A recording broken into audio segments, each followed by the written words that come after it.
19 अप्रैल 1971 की अव्यक्त मुरली है। मुरली की हेडिंग है त्याग, तपस्या और सेवा की परिभाषा। त्याग, तपस्या और सेवा की परिभाषा। बाबा ने कहा, आज भट्टी का आरंभ करने के लिए बुलाया है। इस भट्टी में सर्व गुणों की धारणा मूर्त बनने के लिए व संपूर्ण ज्ञान मूर्त बनने के लिए आए हो। इसके लिए 3 मुख्य बातें ध्यान में रखनी है। वह कौन सी? जिन 3 बातों से संपूर्ण ज्ञान मूर्त और सर्वगुण मूर्त बनकर ही जाओ, सारी नॉलेज का सार उन 3 शब्दों में समाया हुआ है। वह कौन से शब्द हैं? एक त्याग, दूसरा तपस्या और तीसरा है सेवा।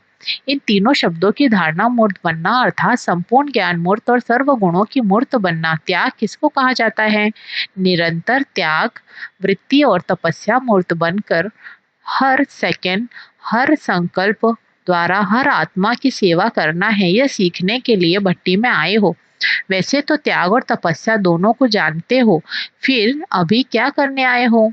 कर्मों में लाने के लिए भले जानते हो, लेकिन अभी जो जानना है उस प्रमाण चलना, दोनों को समान बनाने के लिए आए हो। अभी जानने और चलने में अंतर है, उस अंतर को समाप्त करने के लिए भट्टी में आए हो। ऐसे तपस्वी मूर्त व त्याग मूर्त बनना है, जो आपके त्याग और तपस्या की शक्ति के आकर्षण दूर से प्रत्यक्ष दिखाई दे, जैसे स्थूल अग्नि व प्रकाश अथवा गर्माहट दूर से ही दिखाई देती है, वह अनुभव होती है। वैसे आपकी तपस्या और त्याग की झलक दूर से ही आकर्षण करें।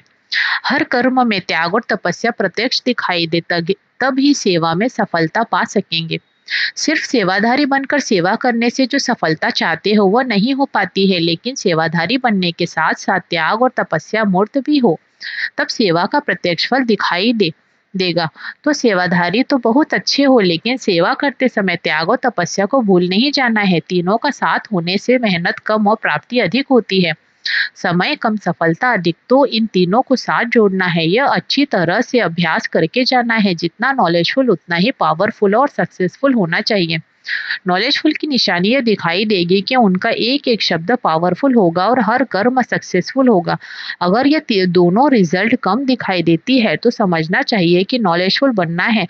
जबकि आजकल आत्माओं द्वारा जो अधूरी नॉलेज प्राप्त करते हैं उन्हों को भी अल्पकाल के लिए सफलता की प्राप्ति का अनुभव होता है, तो संपूर्ण श्रेष्ठ नॉलेज की प्राप्ति प्रत्यक्ष प्राप्त होने का अनुभव भी अभी करना है। ऐसे नहीं समझना कि इस नॉलेज की प्राप्ति भविष्य में होनी है। नहीं, वर्तमान समय में नॉलेज की प्राप्ति अपने पुरुषार्थ की सफलता और सेवा में सफलता का अनुभव होता है। सफलता के आधार पर अपनी नॉलेज को जान सकते हो। तो भट्टी में आए हो चेक करने और कराने के लिए कि कहाँ तक नॉलेजफुल बने हैं। कोई भी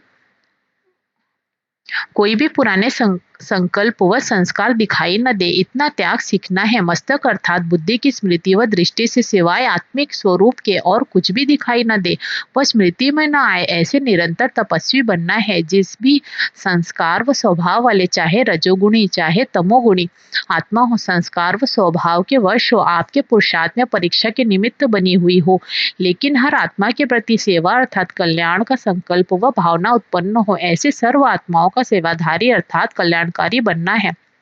तो अब समझा त्याग क्या सीखना है, तपस्या क्या सीखनी है और सेवा भी क्या हद तक करनी है।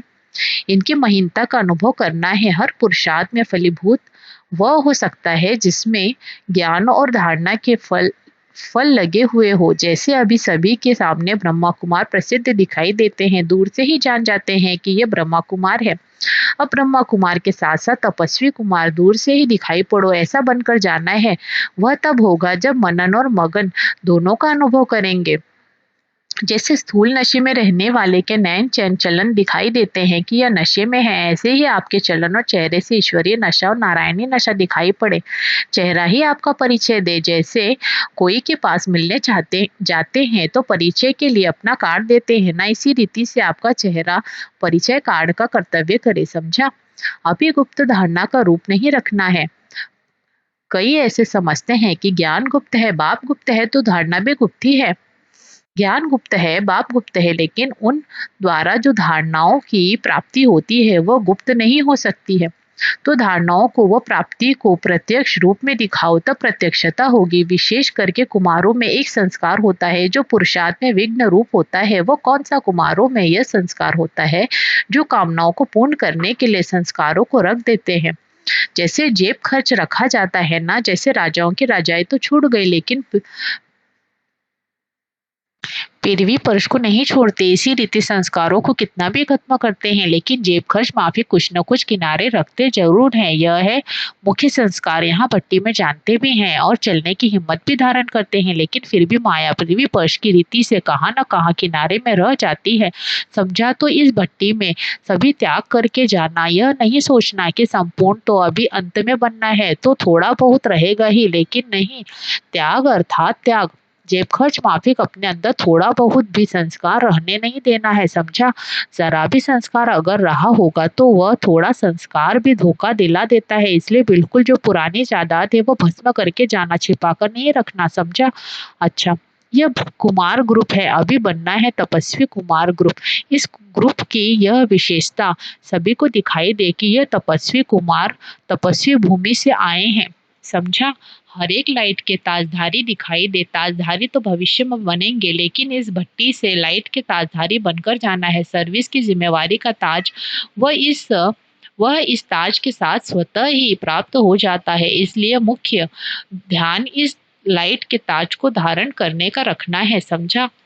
जैसे तपस्वी सदैव आसन पर बैठते हैं, वैसे अपनी एकरस आत्मा की स्थिति के आसन पर विराजमान रहो। इस आसन को नहीं छोड़ो, तब सिंहासन मिलेगा। ऐसा प्रयत्न करो जो देखते ही सबके मुख से एक ही आवाज निकले कि यह कुमार तो तपस्वी कुमार बनकर आए हैं। हर कर्मेंद्रिय से देह अभिमान का त्याग और आत्माभिमान की तपस्या प्रत्यक्ष रूप में दिखाई दे, क्योंकि ब्रह्मा की तपस्या का कार्य तो चल ही रहा है, ईश्वरीय पालना का कर्तव्य भी चल ही रहा है। अब लाइट में तपस्या द्वारा अपने विकर्मों और आत्मा के तमो गुण और प्रकृति के तमोगुणी संस्कारों को भस्म करने का कर्तव्य चलना है।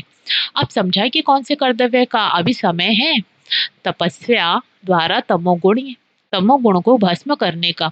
जैसे अपने चित्रों में शंकर का रूप विनाशकारी अर्थात तपस्वी रूप दिखाते हैं, ऐसे एक रस स्थिति के आसन पर स्थित हो तपस्वी रूप अपना प्रत्यक्ष दिखाओ।